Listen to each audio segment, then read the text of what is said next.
Let me ask you something honest. When was the last time you actually believed you could do it? Not pretended, not hoped, not scrolled through someone else's success and thought maybe one day.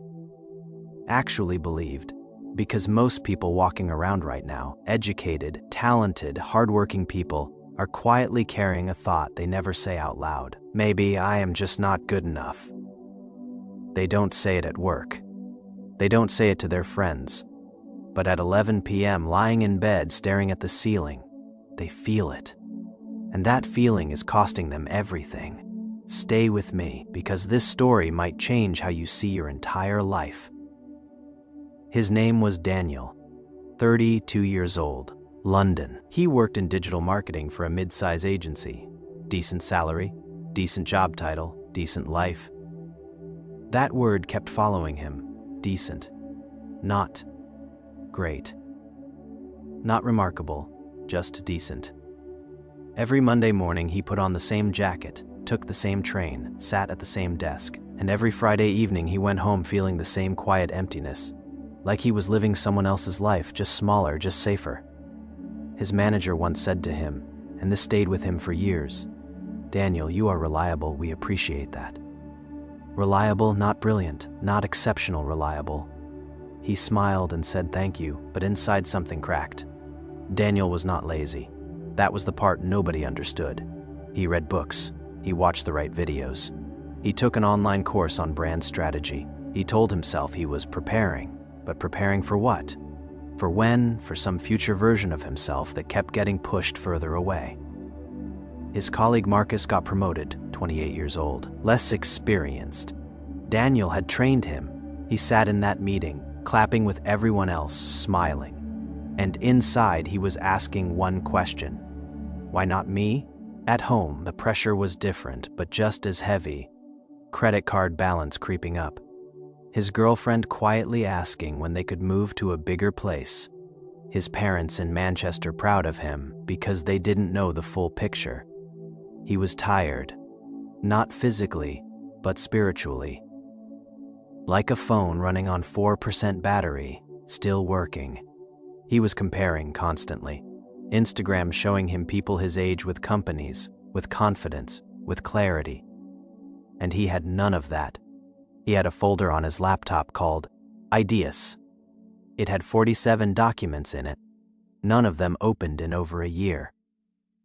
47 dreams, unopened. That was Daniel. One evening, after another average day, Daniel was sitting in a coffee shop near his office.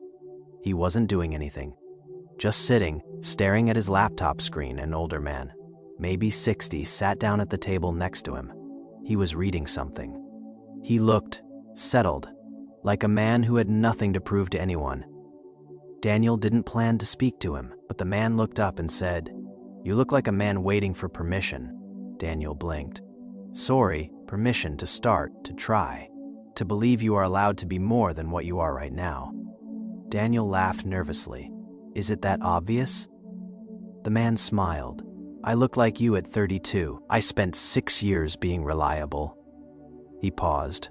"The day I stopped waiting for someone to believe in me and started doing it myself, everything changed. Not overnight, but it changed."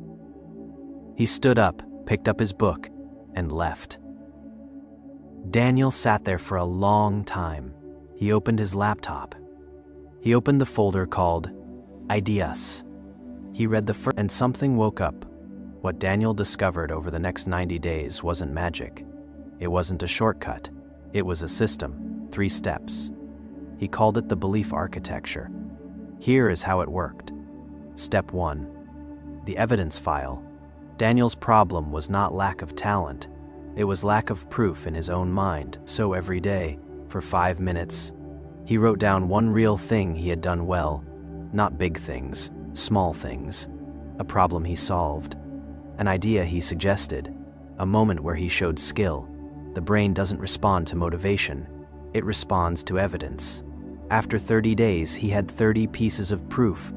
After 60 days, 60, he was building a case not for his boss, not for LinkedIn, but for himself. His self-image started to shift slowly. Then suddenly, step 2, the 60-minute contribution. Every day, before the office work started, Daniel spent 60 minutes working on something that went beyond his job description. Not for extra pay, not for recognition, for skill, for identity. He started writing a weekly brand strategy breakdown. He posted it on LinkedIn, week 1, 4 views, week 3, 140 views, week 7, a comment from a brand director at a company he respected. He wasn't working harder than everyone else. He was working with more intention than everyone else. 60 minutes a day. That is 30 hours a month, 360 hours a year. That is not small. That is a transformation. Step 3, the identity statement. Every morning, Daniel said one sentence before he left the flat. I am a person who creates value and earns the recognition that follows. Not, I want to be. Not, I hope to be. I am. Behavioral psychology calls this identity-based behavior. When you see yourself as the person who does the thing, you do the thing consistently. The belief came first. The results followed. Around week 8, Daniel almost stopped.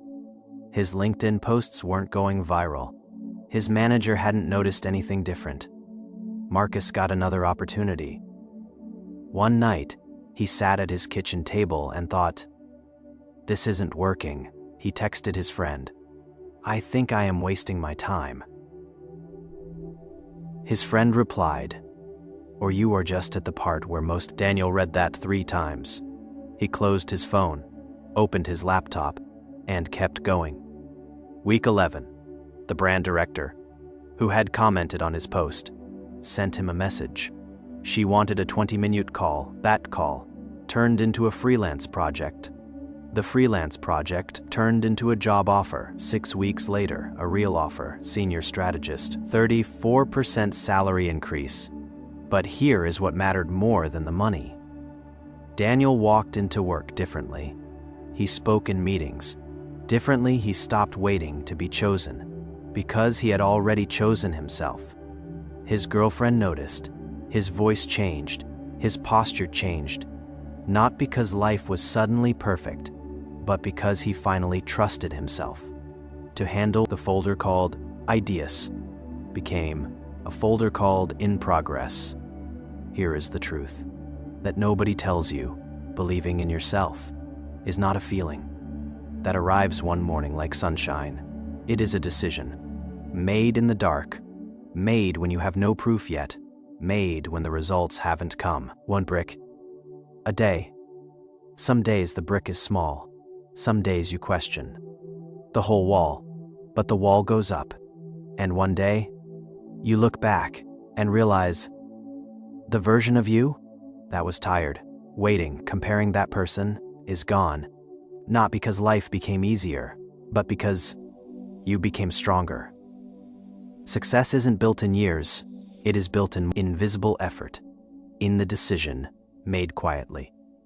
Every single day, to believe you are worth the fight. So here is your challenge. Right now, not tomorrow. Right now, step 1. Open a document and write down 3 things you have done well in the last 30 days. Real things. Start your evidence file today. Step 2. Decide on one 60-minute window this week that belongs to your growth. Not your job, your growth. Put it in your calendar, like a meeting you cannot cancel. Step 3. Write your identity statement. 1 sentence. Who are you becoming? Write it. Say it out loud. Tomorrow morning. And then type 1 word. In the comments below, just 1 word. The word that describes who you are becoming. Not who you were. Not who you are afraid to be. Who you are becoming, because the people who do that, the ones who comment, who commit, even in small ways, those are the ones who actually change. Be one of those people you already know. It is time to start acting like it.